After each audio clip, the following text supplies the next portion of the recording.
4 barang bukti yang diduga bagian dari selongsong dan dinyatakan 1 barang bukti bukan bagian dari selongsong peluru dan 3 selongsong peluru identik dengan senjata petugas kepolisian.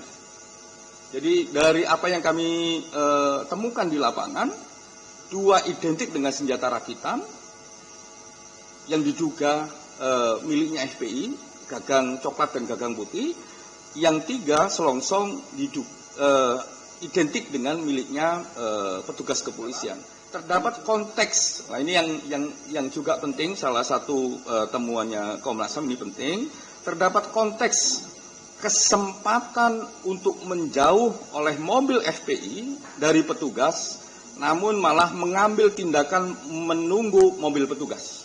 Jadi setelah kami cross-check voice note, terus melihat titik-titik di lapangan, terus juga melihat lini massa, salah satu temuannya di samping eskalasi adalah terdapat konteks kesempatan untuk menjauh oleh mobil FPI dari mobil petugas, namun malah mengambil tindakan untuk menunggu mobil petugas tersebut. Terus C, beberapa foto yang menunjukkan luka selain luka tembak dan jahitan akibat otopsi tersebut bukan akibat dari tindakan kekerasan, termasuk informasi akibat pembakaran, namun karena konsekuensi dari waktu dan kondisi tubuh jenazah. Jadi karena kami mendapatkan berbagai informasi, terus juga mendapatkan foto, kondisi jenazahnya sudah banyak yang kayak lebam-lebam, terus mengelupas dan sebagainya. Itu penjelasan ahli dengan melihat perbandingan foto di awal dan di akhir, di awal sebelum kondisi jenazahnya dilakukan otopsi sampai kondisi terakhir yang diterima oleh keluarga, itu bagian dari konsekuensi jenazah dari tubuh. Bahkan juga beliau bisa bilang kenapa kondisi jenazah dengan waktu yang kurang lebih mirip, yang satunya misalnya konsekuensinya lebih banyak, yang satunya kok malah enggak, itu karena posisi tubuhnya yang terdapat gizi, kolesterol dan sebagainya berbeda-beda satu dengan yang lain. Tidak terdapat beban dalam pembicaraan oleh pembicara. Jadi dalam pembicaraan voice note itu tidak ada beban. Jadi kalau ada ini bebannya ketakutan dan sebagainya, enggak, tidak ada beban katanya dalam pembicaraan tersebut oleh pembicara dalam voice note. Terdapat baseline persiapan untuk bertahan dan melawan. Jadi karakter dasar dari pembicaraan tersebut adalah baseline-nya bertahan dan melawan. Nah, itu yang inti dari penjelasan detail-detail nanti akan kami sampaikan dalam laporan dengan asumsi begini, kalau nggak ada proses menunggu, peristiwa KM50 nggak akan terjadi. Jadi kalau nggak ada proses menunggu, peristiwa KM50 tidak akan terjadi. Karena ditunggu, makanya peristiwa gesekan macam-macam, tembak-menembak sampai KM50 sampai KM ke atas itu nggak akan terjadi kalau itu nggak ditunggu. Nah itu menurut kami satu standing yang juga penting.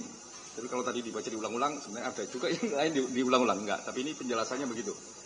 Jadi peristiwa KM50 itu tidak akan terjadi kalau di titik-titik tadi itu enggak ada proses yang ditunggu. Gitu. Dan ini sebenarnya makanya beberapa hal yang ada di voice note, walaupun kami yakini kira-kira faktanya ABCD yang kami dapatkan, kami memerlukan untuk uji psikologi forensik. Kenapa kok ini bisa terjadi? Statement-statement yang dalam benak kami di awal ketika kami mendapatkan informasi tanggal 7 bahwa terjadi gesekan, terjadi ketegangan dan lain sebagainya, ternyata terus muncul voice note. Jadi kami itu turun duluan sebelum ada voice note. Jadi kami sudah mendapatkan keterangan sebenarnya. Kok ini berbeda dengan voice note gitu. Nah itu yang sampai pada akhirnya menemukan beberapa poin ini dan kami merasa perlu untuk memanggil ahli psikologi forensik yang beliau mengatakan bahwa ini baseline-nya adalah baseline fighting. Jadi makanya poin tadi itu juga menjadi concern dari diskusi kami soal psikologi forensik. Sehingga kalau tidak ada yang menunggu tadi, tidak mungkin terjadi peristiwa 50. Toh ini juga terbukti bahwa ini penguntitan saja. Kalau ini mungkin ada aktivitas yang lain, ada niat yang lain, ya kenapa enggak di titik Sentul, kenapa enggak di tol di Jembatan Layang dan sebagainya. Nah, ini juga mengklarifikasi beberapa waktu yang juga ditanya kepada kami Komnas HAM, minimal saya, yang mengatakan bahwa apakah ini ada pelanggaran HAM berat ataukah tidak. Nah, dalam konteks seperti itu, satu, peristiwa ini nggak mungkin terjadi kalau nggak ada penunggu. Peristiwa yang menunggu dari yang tadi kita sebutkan. Jadi ini bukan lahir dari sebuah skenario perintah. Jadi tindakan itu bahwa ada pembuntutan, iya. Tapi penuntutan itu sebenarnya bisa selesai kalau ya ditinggal aja, namanya dibuntutin ya ditinggal aja, nggak perlu ditungguin, terus nggak perlu ada semacam heroisme dan lain sebagainya gitu. Itu kalau itu nggak ada ya nggak ada peristiwa 50, nggak ada peristiwa 51, mungkin juga nggak ada jumlah orang yang meninggal dengan jumlah yang cukup banyak dan memprihatinkan kita semua sebagai bangsa. Nah itu yang juga penting.